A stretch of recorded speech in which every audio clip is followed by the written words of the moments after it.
You've been giving away your power your whole life, and you didn't even notice it. Every time you reacted to someone who didn't deserve it, every time you explained yourself to people who were never going to understand, every moment you let someone pull you out of your peace, just to prove a point that was never worth proving.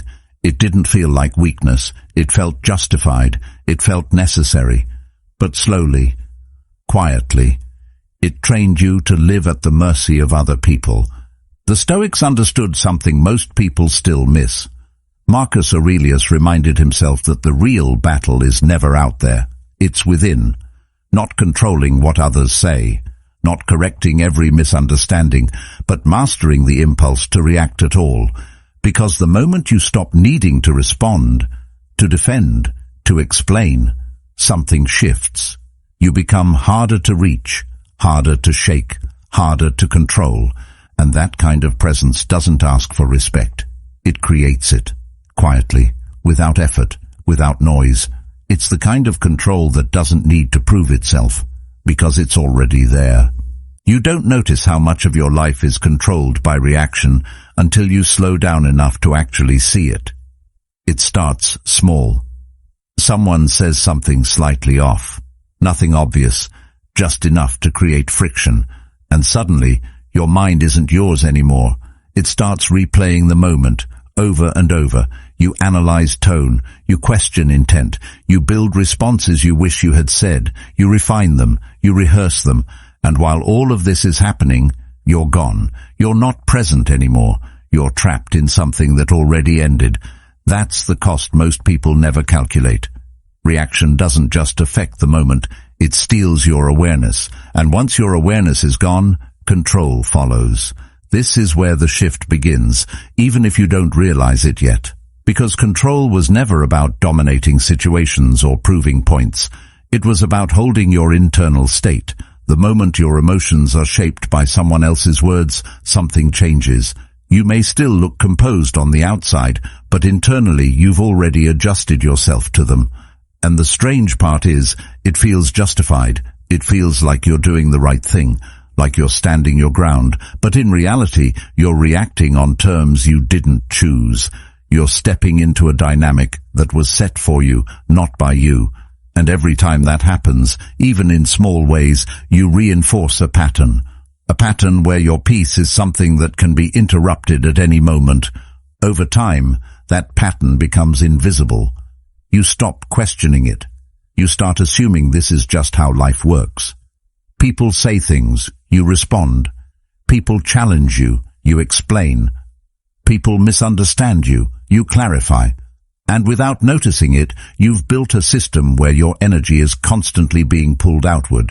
Your attention is scattered across things that don't deserve it. Your peace becomes conditional. And that's where most people stay. Not because they choose it, but because they never step back far enough to see it clearly. They don't see that the disturbance isn't coming from the situation, it's coming from how they engage with it. The Stoics saw this differently. They understood that not everything deserves a response, that not every comment needs to be answered, that not every situation requires your involvement, and more importantly, they understood that your control exists in the space between what happens and how you respond. It's a small space, easy to miss, but it's always there, and inside that space is your freedom. The problem is, most people move too fast to notice it. They react before they think. They speak before they choose. And that space disappears. But when you slow down, even slightly, something changes. You start to see the impulse before the action. You feel the reaction forming before it takes over. And in that moment, you have a choice. That choice is where everything begins to shift. You don't have to react. You don't have to explain. You don't have to engage with everything that comes your way. And when you start exercising that choice, even in small ways, you begin to take something back. Your attention becomes more focused. Your energy becomes more stable. You're no longer pulled into every situation. You're deciding which ones deserve you. And that selectiveness changes how you move. You're not avoiding life. You're refining how you participate in it. At the same time, your perspective starts to evolve. you begin to see that most of what people say or do isn't really about you. It's shaped by their own experiences, their own limitations, their own way of seeing the world. And once you understand that, the need to take everything personally starts to fade. You don't feel the same pressure to respond. You don't feel the same urgency to correct or defend. You start to realize that not being understood by everyone isn't a problem. It's normal. And chasing that understanding often costs more than it gives. There's also a shift in how you use your silence. Before, silence may have felt like weakness, like something you fell into when you didn't know what to say. But now it becomes intentional. You choose it. And when you choose silence in moments where reaction is expected, it creates something most people aren't comfortable with: uncertainty. There's no feedback, no emotional signal, no clear reaction, and that absence changes the dynamic. Because now, instead of you thinking about them, they're left thinking about you. Not because you're trying to control them, but because you didn't give them what they expected. But this doesn't mean withdrawing from everything or becoming distant. That's where most people misunderstand the idea. You're still present, still aware, still engaged, but you're selective. You don't give your attention freely. You don't respond automatically. You choose when to speak, when to step in, and when to step back. And that selectiveness creates value, because what is always available is rarely appreciated. But what is controlled, measured, and intentional carries weight. It creates a different kind of presence, one that doesn't need to prove itself. And as you continue to operate this way, something deeper begins to form. You're not just avoiding negativity, you're redefining your standard. Every time you ignore something that doesn't deserve you, you reinforce a quiet boundary. You remind yourself that not everything is worth your energy, and over time, that standard becomes part of how you move. You don't have to think about it. You feel it. You recognize what aligns with you and what doesn't, and you act accordingly, without hesitation, without explanation. That's where discipline comes in. Because your mind will still try to pull you back into old patterns. It will still push you to react, to defend, to prove. But now, you notice it. You see the trigger before it takes over. You understand where it's coming from, and instead of following it, you observe it. That awareness weakens its control. It creates distance between you and the reaction, and in that distance, you regain stability. Not by suppressing emotion, but by not being ruled by it. And eventually, you reach a point where you no longer feel the need to act in every situation. Not everything requires your response. Not every comment deserves your attention. Not every conflict needs your involvement. And in that restraint, something powerful happens. You conserve energy. While others are busy reacting, explaining, and exhausting themselves, you're building, you're focusing. You're moving forward without interruption. That's the quiet advantage. No noise, no distraction, just control. If this way of thinking resonates with you, don't let it pass like everything else. Stay with it. Build on it. And if you're serious about moving this way, consider subscribing. Not as a routine, but as a decision. A commitment to think more clearly, to react less impulsively, and to live with more control than you did yesterday. That shift is subtle, but it changes everything. Because now you're no longer just communicating, you're seeking validation. You're trying to correct someone else's perception of you, hoping that if they see you clearly, they'll respond differently. And in doing that, you've placed your sense of clarity in their hands. You've made their understanding a condition for your peace. That's where the imbalance begins. Because the truth is, people don't misunderstand you in a neutral way. They interpret you through their own lens, shaped by their experiences, their beliefs, their insecurities, and their expectations. What they see isn't just you. It's you filtered through everything they already are. And that means something important.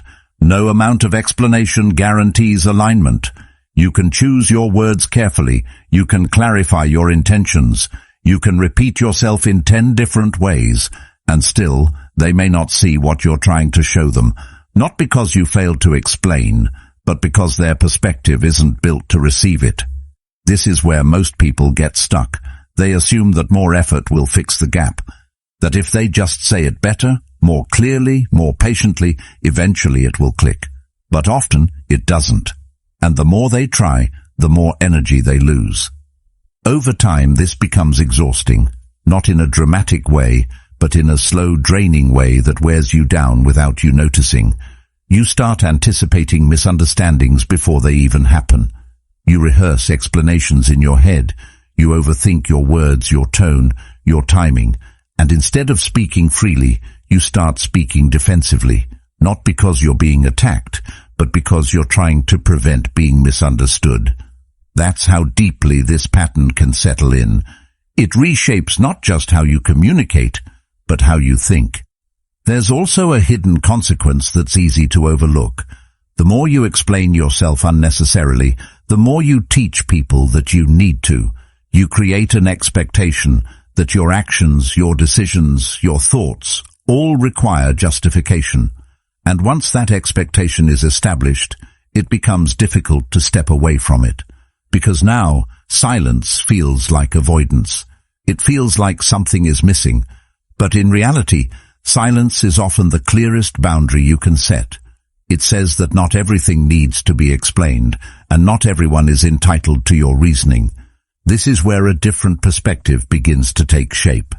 Instead of trying to control how others see you, you start focusing on how you see yourself. You begin to understand that clarity doesn't come from external agreement. It comes from internal alignment.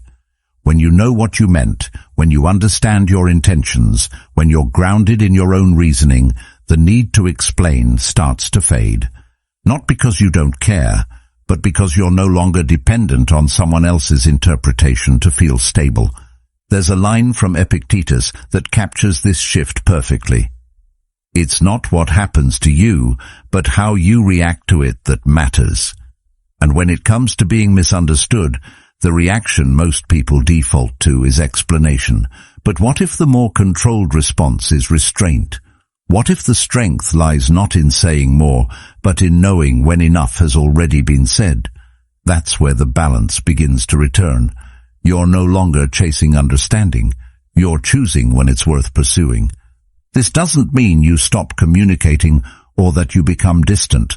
It means your communication becomes intentional. You explain when it adds value, when it clarifies something that genuinely matters, when the other person is actually open to understanding. But you stop explaining as a reflex. You stop doing it out of discomfort, out of fear of being seen the wrong way, out of the need to correct every misinterpretation. And in that shift, something important happens. You reclaim your energy. There's also a deeper layer to this. When you stop over-explaining, you begin to see how often people project their own assumptions onto you. You notice how quickly conclusions are formed, how easily intentions are assigned, how little effort is sometimes made to actually understand. And instead of trying to correct every one of those projections, you allow them to exist without engaging with them.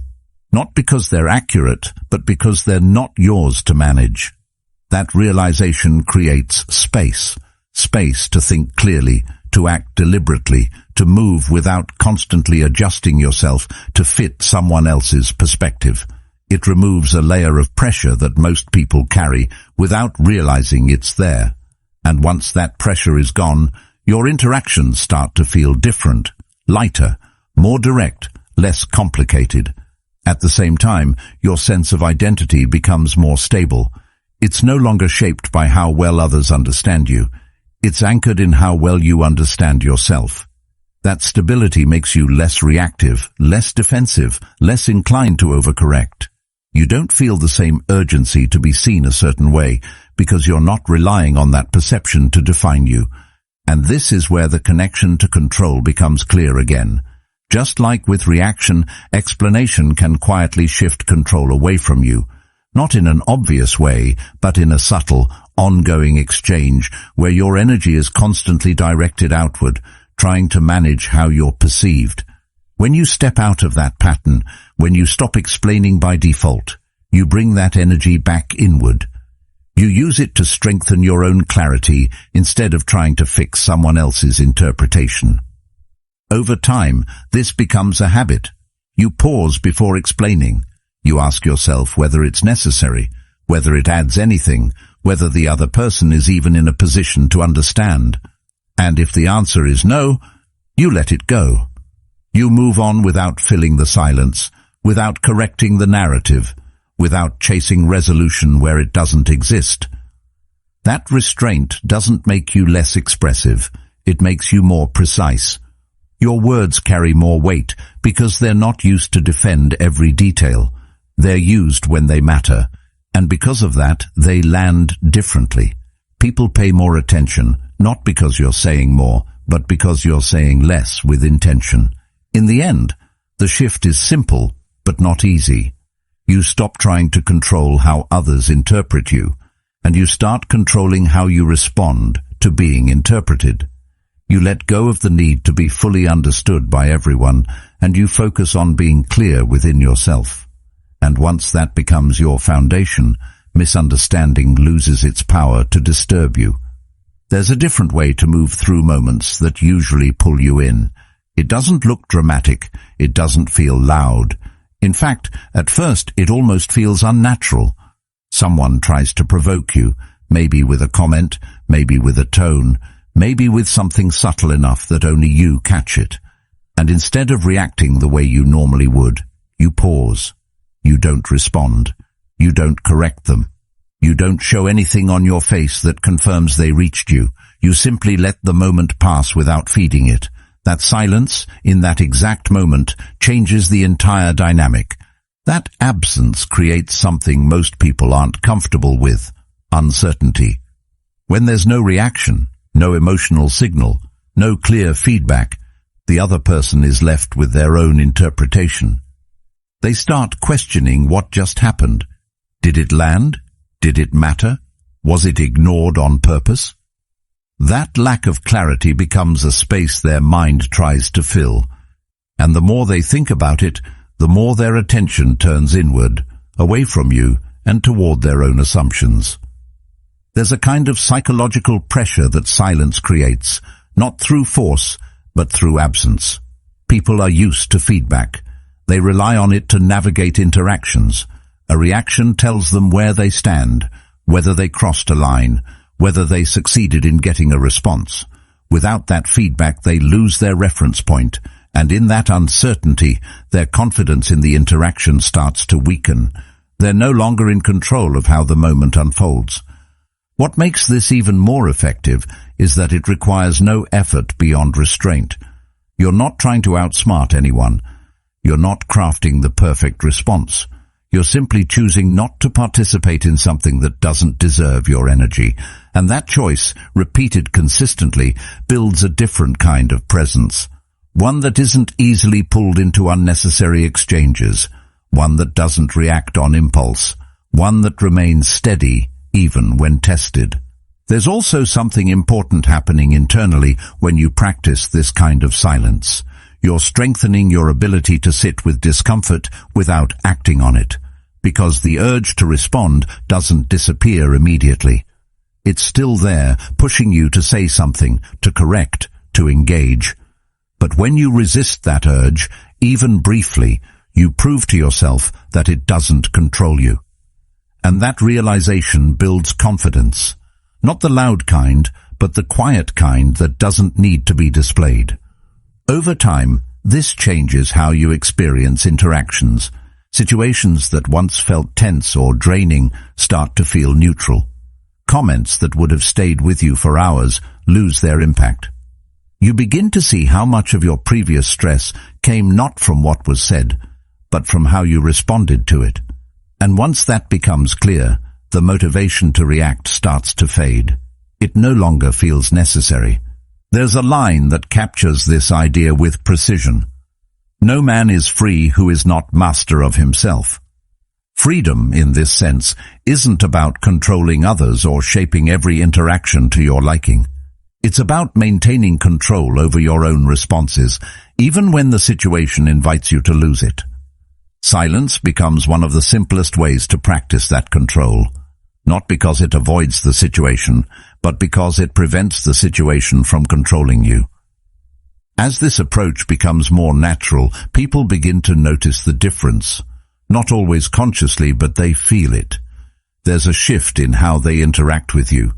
Some may test it, trying to get a reaction, pushing a little further to see if the pattern holds. Others become more measured, more respectful, because they sense you're not easily drawn in. And in both cases, the dynamic has changed. You're no longer responding automatically. You're choosing when and how to engage. As Seneca put it, he who is brave is free. This doesn't mean you never speak or that you avoid every confrontation.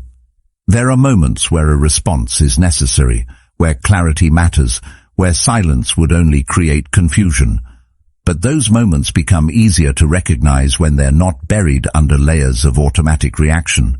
You respond when it's intentional, not when it's triggered, and that distinction is what keeps your control intact.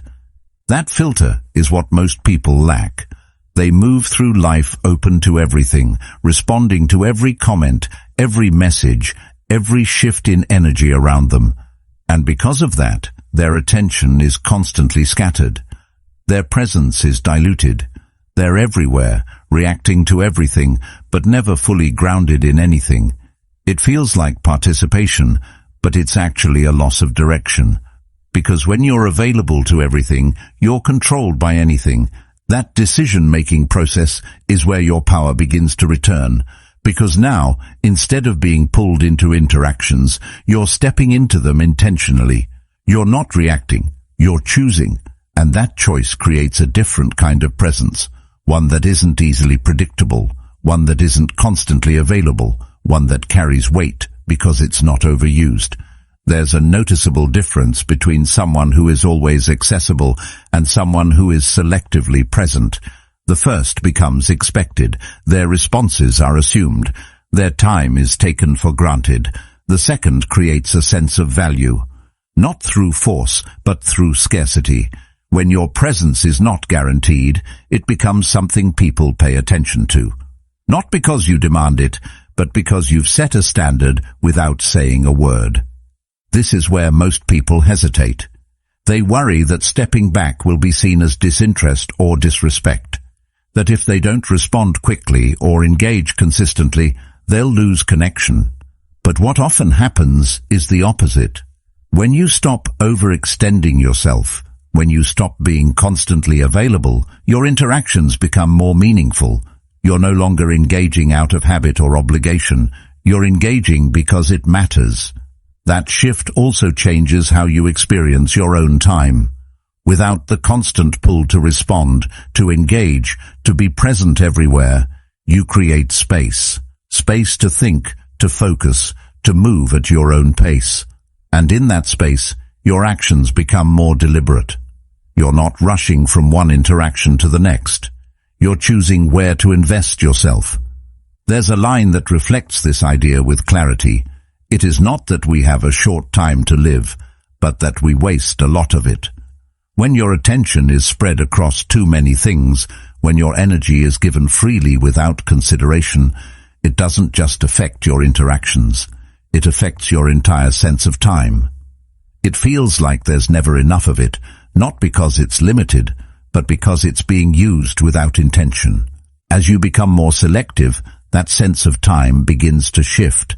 You're no longer reacting to every demand placed on you. You're deciding which demands are worth your response.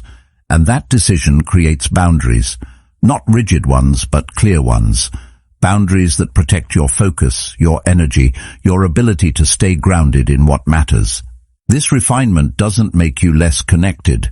It makes your connections more intentional. You're not spreading yourself thin across every interaction. You're investing fully in the ones that align with you. And because of that, those interactions carry more depth. They're not rushed. They're not distracted. They're present. There's also an internal shift that happens alongside this.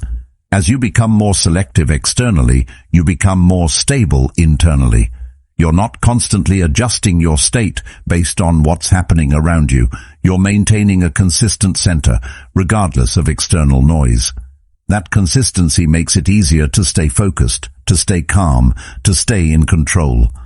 Over time, this way of operating becomes natural. You no longer feel the need to respond to everything. You no longer feel uncomfortable with silence or space. You begin to trust that not every situation requires your involvement, that not every moment needs your input.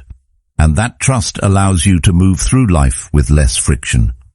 The idea of control, then, becomes less about managing others and more about managing yourself. It's not about influencing every interaction. It's about choosing which interactions you step into. It's not about being present everywhere. It's about being fully present where it matters. And in that selectiveness, something changes in how others perceive you, not because you're trying to create an image, but because your behavior reflects a certain level of discipline. You're not easily pulled in, you're not constantly available, you're measured. And that measurement creates a sense of respect, even if it's not explicitly acknowledged. At the same time, your own perception of yourself begins to shift. You start to see that you don't need to be involved in everything to be relevant. You don't need to respond to every comment to maintain your position. Your value isn't tied to how often you engage, but to how intentionally you do. You're still in the world, still interacting, still connected, but now there's a structure behind it, a sense that your presence is directed, not scattered, that your responses are chosen, not triggered. And that difference, while subtle, reshapes everything around you. And that decision has consequences, not in a negative sense, but in a natural one. When you raise your internal standard, your external environment begins to adjust.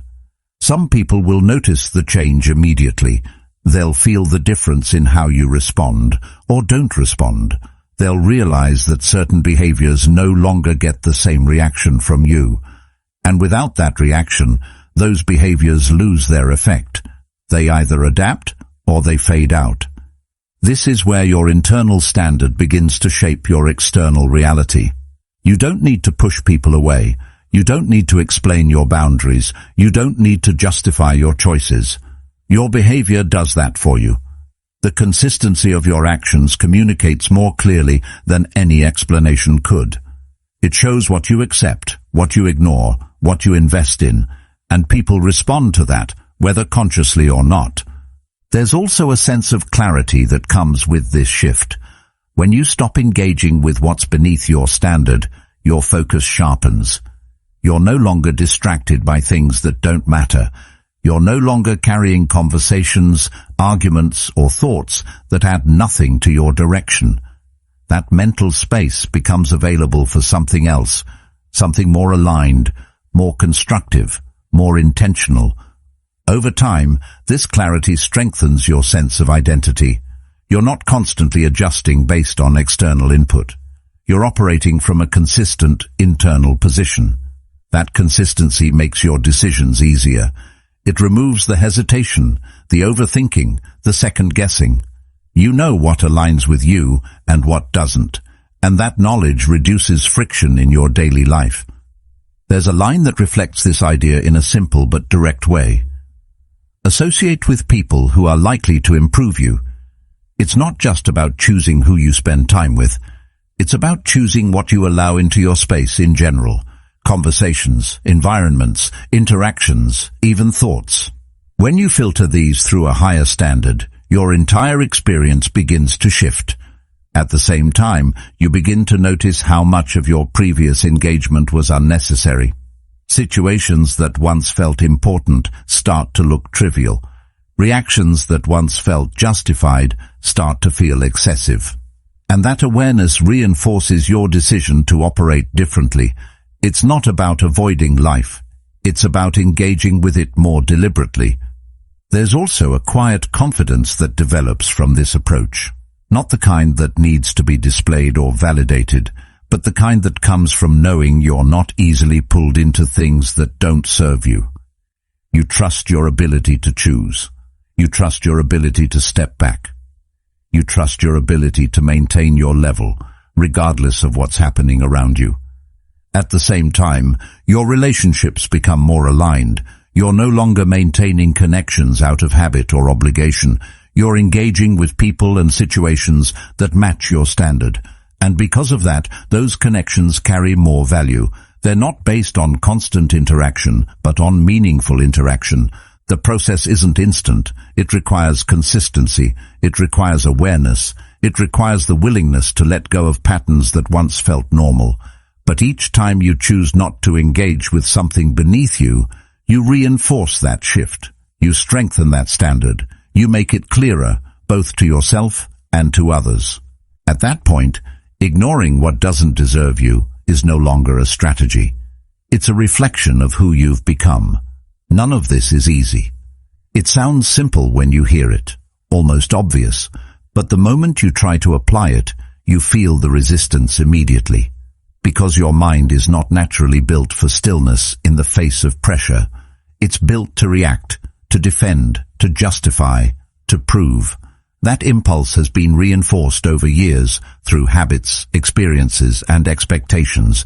So when you decide to move differently, you're not just changing your behavior, you're going against a pattern that has been running automatically for a long time. This is where most people stop. They feel the reaction, they justify it, and they act on it. But the Stoics approached this differently. They didn't just observe their reactions, they examined them. They looked at what triggered them, what caused the emotional shift, what underlying belief or expectation was being challenged, not to excuse the reaction, but to understand it, because understanding changes how something affects you. When you start asking yourself why something bothers you, the answer is rarely as simple as it first appears. It might seem like the issue is what someone said or did, but often it's connected to something else. A need to be respected, a desire to be understood, an expectation that wasn't met. And once you see that, the situation starts to lose some of its intensity. Because now it's not just about what happened, it's about how you're interpreting it. This is where discipline and awareness begin to work together. You notice the trigger. You feel the reaction starting to build, but instead of moving with it immediately, you step back, even slightly. You question it, not in a complicated way, but in a direct one. Why does this matter to me right now? What is this actually affecting? And in that moment of reflection, something shifts. The reaction loses its urgency. Over time, this process becomes more natural. You don't have to force yourself to pause. It happens automatically. You begin to recognize patterns in your own behavior.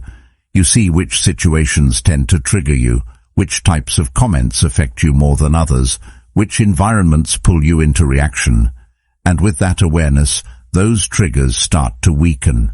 Not because they disappear, but because you understand them. Understanding removes a lot of their power. When something is unclear, it feels overwhelming. When it's understood, it becomes manageable. And that's what happens with your triggers. They go from being automatic responses to being observable patterns. You see them as they are, without immediately acting on them.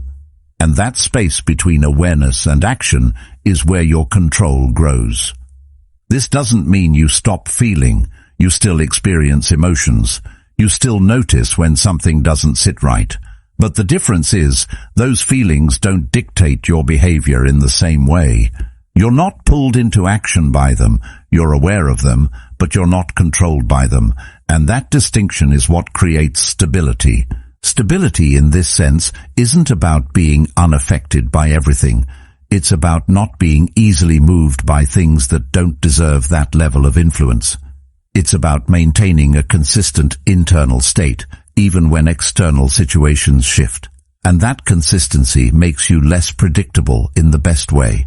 Not because you're trying to be unpredictable, but because you're not reacting in the expected way. There's also a level of freedom that comes with this. When your triggers no longer control you, your options expand. You're not limited to one type of response. You're not locked into a pattern of behavior. You can choose how to respond or whether to respond at all, and that choice gives you flexibility. It allows you to move through situations without being tied to a specific reaction. As Marcus Aurelius wrote, "You have power over your mind, not outside events. Realize this and you will find strength." At the same time, your interactions become more intentional. You're not responding out of habit or impulse. You're responding because you've decided it's worth it, and that decision is based on clarity, not emotion. It's based on understanding, not reaction. That shift makes your responses more effective, more precise, more aligned with your actual intentions. As this becomes part of how you operate, people begin to notice the difference. They may not understand it fully, but they see that you're not easily provoked, that you don't react the way most people do, that certain things that would normally cause a reaction don't seem to affect you in the same way, and that creates a different kind of presence, one that feels steady, grounded, controlled. This presence isn't something you perform. It's a result of the internal work you've done, the examination of your triggers, the discipline to pause, the awareness to understand what's happening beneath the surface. It's built over time, through repetition, through consistency, and once it's there, it doesn't need to be maintained in a forced way. It becomes natural. There's also a shift in how you view other people when you reach this point. You begin to see that their actions, their words, their behavior are often driven by their own triggers, their own patterns, and instead of reacting to them, you observe them, not in a detached way, but in a way that recognizes what's actually happening, and that recognition makes it easier to stay grounded. This is where indifference takes on a different meaning. It's not about not caring. It's about not being controlled. It's about choosing what affects you and what doesn't. It's about maintaining your position regardless of what's happening around you. And that kind of indifference is not cold, it's stable. It allows you to move through situations without being pulled into them unnecessarily. It allows you to engage when it matters and step back when it doesn't. It allows you to maintain your energy, your focus, your clarity. And over time, it becomes the foundation of how you operate. Because in the end, the goal was never to eliminate emotion or avoid interaction. It was to understand yourself well enough that your reactions are no longer automatic, that your behavior is no longer dictated by external triggers, that your state is no longer dependent on what happens around you. And once that becomes your reality, control is no longer something you're trying to achieve. It's something you already have. At some point, something shifts in a way that feels almost invisible at first, but changes everything once you notice it. You no longer feel the same urgency to respond to everything around you.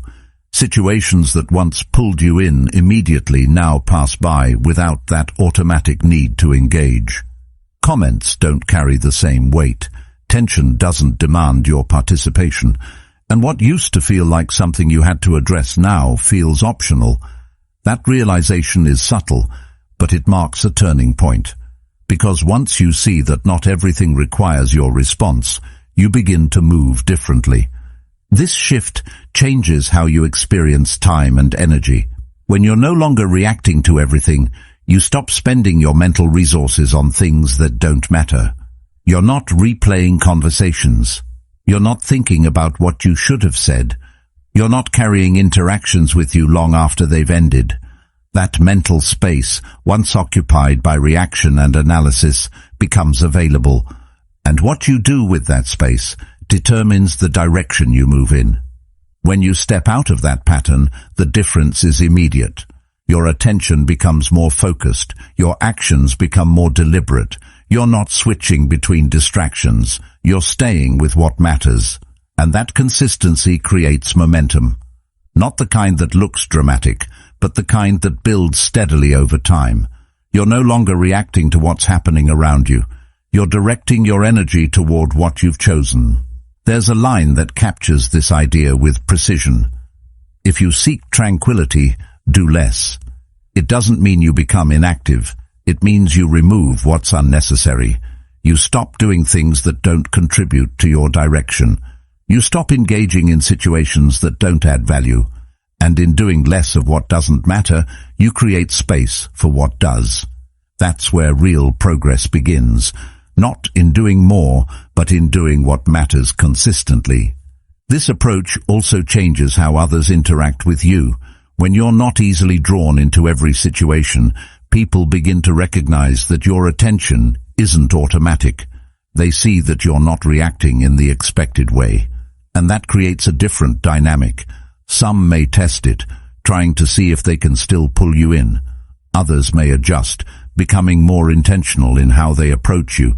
But in both cases, the pattern has changed. You're no longer responding on impulse. At the same time, your own sense of control becomes more stable. You're not constantly adjusting your state based on what's happening around you. You're maintaining a consistent direction, regardless of external noise. That consistency makes it easier to stay focused, to stay calm, to stay aligned with what you've chosen. You're not being pulled, you're moving. There's also a sense of quiet confidence that develops from this. Not the kind that needs to be expressed or proven, but the kind that comes from knowing you're not easily distracted. You trust your ability to stay on course. You trust your ability to ignore what doesn't matter. You trust your ability to maintain your focus, even when there are opportunities to lose it. And that trust removes a lot of internal tension. As this becomes your default, your progress begins to look different. It's not loud. It's not reactive. It's not driven by external pressure. It's steady, controlled, and consistent. You're building without interruption. You're moving forward without being pulled sideways. And that kind of movement, over time, creates results that are difficult to replicate through constant reaction. There's also a shift in how you view conflict. You begin to see that not every disagreement needs to be resolved. Not every comment needs to be addressed. Not every situation needs your involvement. And by stepping back from unnecessary conflict, you conserve energy that can be used elsewhere. You're not avoiding conflict. You're choosing which ones are worth your time. This selectiveness reinforces everything that has been building. You're not reacting, you're not explaining, and you're not engaging with what doesn't align with you. And in that restraint, you create a kind of efficiency. Your actions are no longer scattered, they're directed. Your energy is no longer divided, it's focused, and that focus becomes your advantage. Over time, this advantage compounds. While others are caught in cycles of reaction, explanation, and distraction, you're moving forward without those interruptions. You're not spending energy on things that don't contribute to your direction. You're not losing time to situations that don't matter. You're not carrying unnecessary weight, and because of that, your progress